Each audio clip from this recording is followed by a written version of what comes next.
August 8, 2012, Asadabad, Afghanistan. The air is already hot by mid-morning, the kind of dry heat that coats your throat and makes every piece of gear feel like it's been sitting in an oven. A patrol of 28 men, Americans and Afghan National Army soldiers, moves on foot through the streets leading to the provincial governor's compound. It's a routine trip, a weekly security meeting, the kind of mission that, on paper, barely rates a risk assessment. Captain Florent Groberg walks near the front of the column. He's 30 years old, lean and fit from years of running, varsity track and cross country back in college, a dozen miles before dawn even now. His job today is simple and absolute: keep the people in this formation alive. 2 brigade commanders, 2 battalion commanders, 2 command sergeants major, an Afghan brigade commander. These are not replaceable people, and every insurgent in Kunar province knows they are here. The route from forward operating base Fiaz runs through Asadabad city streets toward the governor's compound, a walk the patrol has made before, the kind of familiar movement that can let a soldier's guard drift. Groberg does not let his drift. He reads the street in a way that he's trained himself to read it. The spacing of foot traffic, the people in doorways, the anything that breaks the rhythm of a normal morning in a city at war. It's a habit he's built over years, and it's running now the way it always runs, quietly, automatically, underneath everything else. Ahead of them, 2 motorcyclists are crossing a small bridge over a canal feeding the Kunar River. They stop halfway across, dismount, turn around, and walk their bikes back the way they came. It's a small thing, maybe nothing, but Groberg notices it. The way a man who spent years learning to read this country notices when something doesn't add up. Then he sees the man on the left side of the road, walking backward, slowly drifting toward the formation. There are other civilians nearby, so it's not immediately alarming. But then the man turns, abruptly, directly toward the column, and Groberg sees it. A bulge beneath the man's clothing, stiff and angular, that has no business being there. He doesn't hesitate, he runs. What happens next will define the rest of his life. Florent Ahmad Groberg was born on May 8, 1983, in Poissy, France, a suburb just west of Paris on the banks of the Seine. His mother, Clara, is French of Algerian descent. His biological father was absent, a fact Groberg has spoken about plainly, without bitterness over the years. The man who raised him was Larry Groberg, an American businessman from Indiana who married his mother and gave Florent his name. The family moved often. France, then Spain when Larry's work took them there, then, when Florent was around 11 years old, to the United States. First the Chicago area, eventually settling in Potomac, Maryland. He didn't speak a word of English when they arrived, not one. He had to learn it the hard way, inside American middle schools, surrounded by kids who had no patience for a French boy who couldn't follow the conversation. That kind of experience either breaks you or builds something in you. For Groberg, it built something. He's not the first immigrant to discover that being an outsider is its own kind of education. Learning a language as a teenager, not in a classroom, but by necessity, by embarrassment, and by repetition, and the slow accumulation of words until they finally start to feel like yours, teaches something about effort and belonging that no one born into the language ever quite learns the same way. By the time Groberg was finishing high school, English was his. He had earned it the hard way. He finished his secondary schooling at Walter Johnson High School in Bethesda, continuing French studies at the nearby Lycée Rochambeau. By then he was a runner, genuinely fast, competitive enough to earn a college scholarship. He graduated in June 2001. 1 month earlier, in February, Florent Groberg had become a naturalized citizen of the United States of America. He was 17 years old, and he had made his choice. He enrolled at the University of Maryland, College Park, competed on the varsity track and cross-country teams, and graduated in 2006 with a degree in criminology and criminal justice. Then he spent 2 years figuring out what came next. The answer he kept arriving at was the Army. Not because anyone pushed him toward it, not because there was some obvious family tradition of military service, but because this was the country that had taken him in, that had let him become something, and he wanted to pay that back in the most direct way he could imagine. In July 2008, he renounced his French citizenship and enlisted in the United States Army. He was 25 years old, and he was choosing America for the second time. The first time, at 17, filing the naturalization paperwork had been a legal act. This time, it was a physical one. He was putting his body behind the choice, agreeing to go wherever the Army sent him and do whatever the Army needed done. In 2008, with the wars in Afghanistan and Iraq both ongoing, that was not a theoretical commitment. He knew exactly what he was signing up for.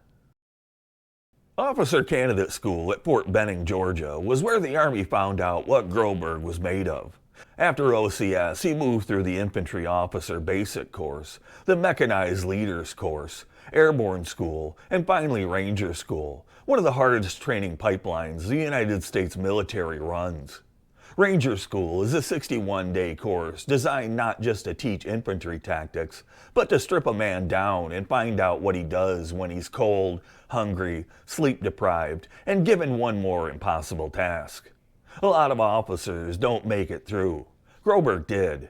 He became a platoon leader, responsible for a couple dozen soldiers, learning to lead in the most fundamental sense. The work of a junior infantry officer is both unglamorous and relentless. Equipment accountability, training schedules, the thousand small decisions that determine whether a unit of 20-some people is ready to do its job when the job becomes serious. Groberg took it seriously. He wasn't a legacy officer who had grown up in a military family watching how this was done. He had learned everything the same way he learned English, by doing it, getting it wrong, and doing it better. In November 2009, he deployed to Afghanistan for the first time as part of Task Force Lethal, operating in the Pek River Valley in Kunar Province. Kunar sits in eastern Afghanistan against the Pakistan border, a province of steep mountains and narrow valleys where Taliban and allied insurgent groups had operated for years. The Pek River Valley, in particular, had seen some of the war's heaviest fighting. Ambushes, IEDs, complex attacks on coalition patrols moving through constricted terrain where the ground always favored the people who knew it. American units had taken significant casualties there, and the population had grown accustomed to the presence of armed men on both sides of every road. It wasn't a quiet introduction to combat. Groberg spent 7 months there, returned home in June 2010, and continued his service stateside as a platoon leader and later a company executive officer. By late 2011, he had been assigned as the Brigade Personal Security Detachment Commander for the 4th Infantry Brigade Combat Team, 4th Infantry Division. A PSD commander's job is exactly what it sounds like. He's responsible for the physical safety of a brigade's senior leadership whenever they move into hostile territory. The patrol leaves FOB Fiaz on foot, 28 men moving through Asadabad toward the governor's compound for a standard weekly security coordination meeting. The principals in the formation include Colonel James Mingus, Groberg's brigade commander, along with another brigade commander, the 2 battalion commanders, 2 command sergeants major, and senior Afghan National Army leadership. This is not a low-value target. It's the senior command structure of an entire brigade combat team walking through a city that the enemy has had months to study and map. Groberg and his security detachment move with the column, reading the street, watching windows and doorways and the people going about their morning. There's a kind of mutual wariness in a city like Asadabad. Not hostility necessarily, but the constant calibration of a place that sits close to the wire of the war, where the rules can shift without warning. He files data points as he walks. The motorcyclists who stop at the bridge and turn back. The civilian moving strangely on the left flank. The abrupt turn toward the column. The bulge. He sprints at the man, placing his body between the bomber and the formation, putting himself directly in front of one of the brigade commanders and shoving the attacker with everything he has. The bomber stumbles backward, away from the column, away from the cluster of officers who are the entire point of the attack. Sergeant Andrew Mahoney, a fellow PSD soldier, moves with Groberg, and together they grab the man, drive him further from the formation, and take him to the ground. The vest detonates. The blast throws Groberg 15 to 20 feet through the air. He lands hard in the gravel and dust of the Asadabad street, and for a moment there's nothing but noise and heat and the specific wrongness of a body that has absorbed a shockwave it wasn't built to survive. His left leg is shattered. His eardrum is blown. His brain has been rattled hard enough to qualify as a traumatic injury. He's alive, though in those first seconds after the blast, that fact's not yet entirely certain. Then, through the settling smoke, a second bomber appears. One who'd been concealed behind a small structure nearby, part of a coordinated two-man attack designed to catch the formation in a double strike. But the timing of the whole operation's come apart. Because Groberg pushed the first man away from the column, that first detonation goes off outside the formation's perimeter. The second bomber, thrown off by the premature blast and the chaos that follows, detonates before he can close the distance. His vest fires with minimal impact on the formation. The Army's own assessment is direct about what this means. Groberg's action to physically remove the first bomber from the column caused the second bomber's vest to fire early. Without those 8 seconds, the sprint, the shove, the grapple to the ground, both devices detonate inside the formation simultaneously. The death toll among senior coalition leadership would have been catastrophic, and the operational consequences in Kunar province would have followed. 4 men died on August 8, 2012 in Asadabad. Command Sergeant Major Kevin J. Griffin, United States Army. He was 45 years old and had served for more than 2 decades. Major Thomas E. Kennedy, United States Army, 35 years old. Major Walter D. Gray, United States Air Force, 38, on joint assignment, the kind of cross-service work that puts capable people in hard places far from home. And Regay Abdel Fattah, a Foreign Service officer with USAID, 34 years old, an Egyptian-American diplomat who had come to Kunar province because he believed in the possibility of a better Afghanistan, and who died on a morning street there doing exactly that work. He was the youngest of the 4. They were not soldiers who died in a firefight reaching for glory. They were men doing a job, a meeting, a weekly security coordination, and they were killed by people who understood precisely what killing American leadership in Kunar province would cost. 16 others were wounded in the blasts.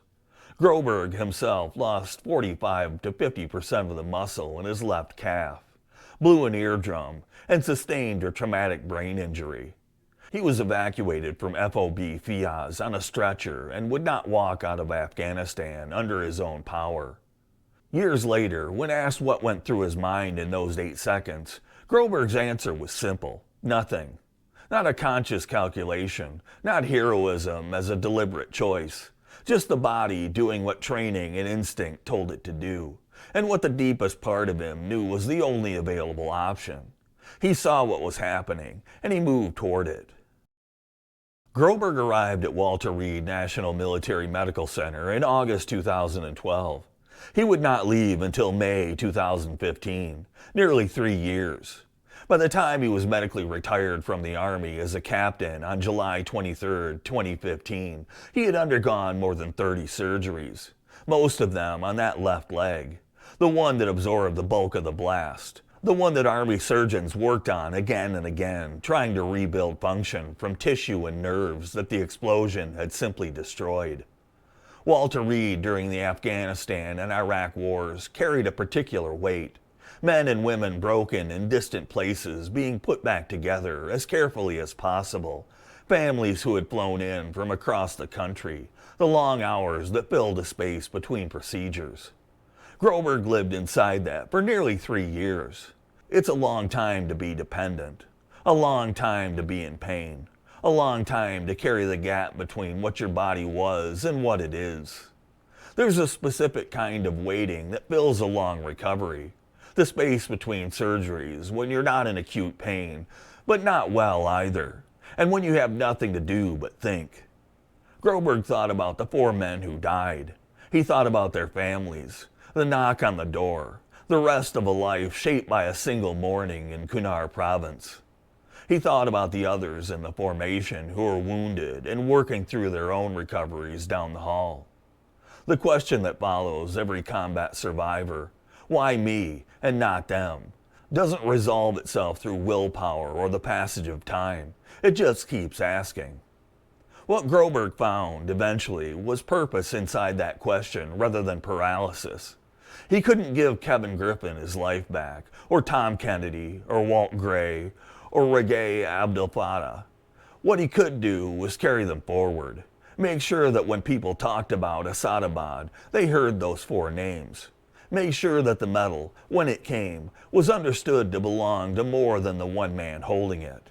After he was retired, he returned to school and earned a master's degree from the University of Maryland in 2017, delivering the commencement address to a graduating class that had no way of knowing the distance the man at the podium had traveled to get there. He went on to work in veterans outreach, helping soldiers navigate the transition out of uniform, the particular disorientation of stepping out of a structure that told you who you were and what you were for, and finding yourself responsible for building that framework from scratch. He married in November 2018. He built a life, deliberately and piece by piece, the way he had been building things since he was 11 years old, and starting over in a country whose language he didn't know.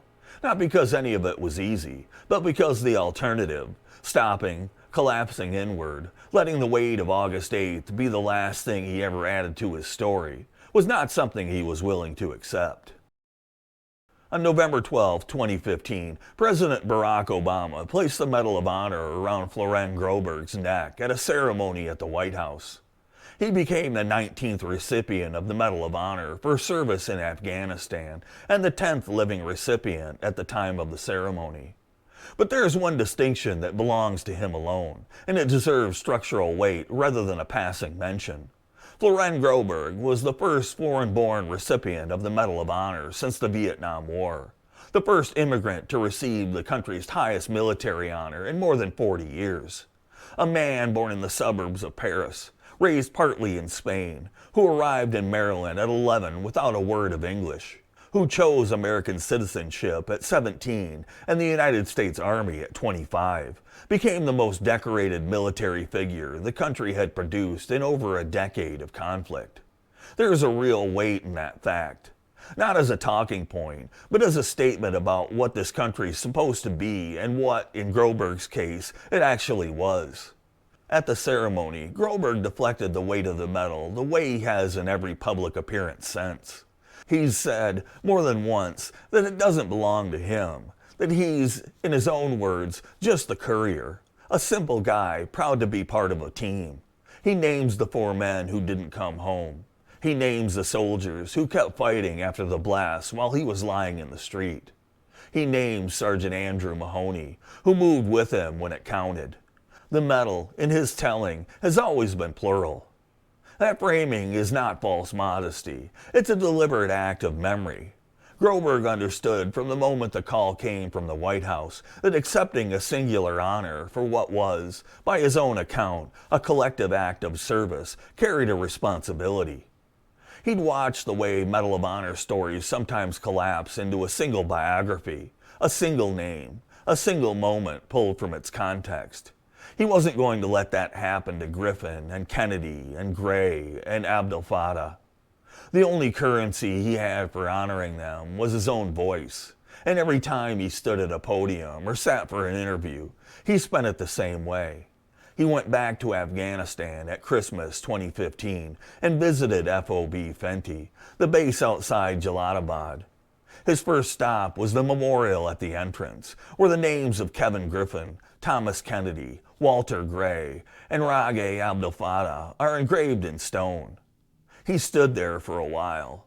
He told the soldiers stationed there that he had left that base on a stretcher in August 2012, that he'd spent years at Walter Reed, and that he came back standing for them. Florent Groberg could have lived his entire life in France. He could have been a decent runner, built a decent career, stayed in Poissy or Madrid or wherever the world took him, and never given the United States of America a serious thought. Instead, at 11, he started over in a country whose language he didn't speak. At 17, he chose citizenship. At 25, he chose the army and surrendered the French citizenship he was born with. At 29, on a morning street in eastern Afghanistan, he ran at a man wearing a suicide vest. None of those choices were required of him. He wasn't born into them. He made each one deliberately, walking towards something that most people in his position would have been entirely justified in walking around. The last one, the sprint across that road in Asadabad, took 8 seconds. The ones before it took a lifetime. Kevin Griffin, Thomas Kennedy, Walter Gray, and Rage Abdel Fattah did not come home from that morning. Their families carry what was taken from them on August 8, 2012, and will carry it for the rest of their lives. Groberg carries it too, in the way survivors carry things. Not cleanly, not without cost, but with intention. He says the medal is for them. He's just the one holding it.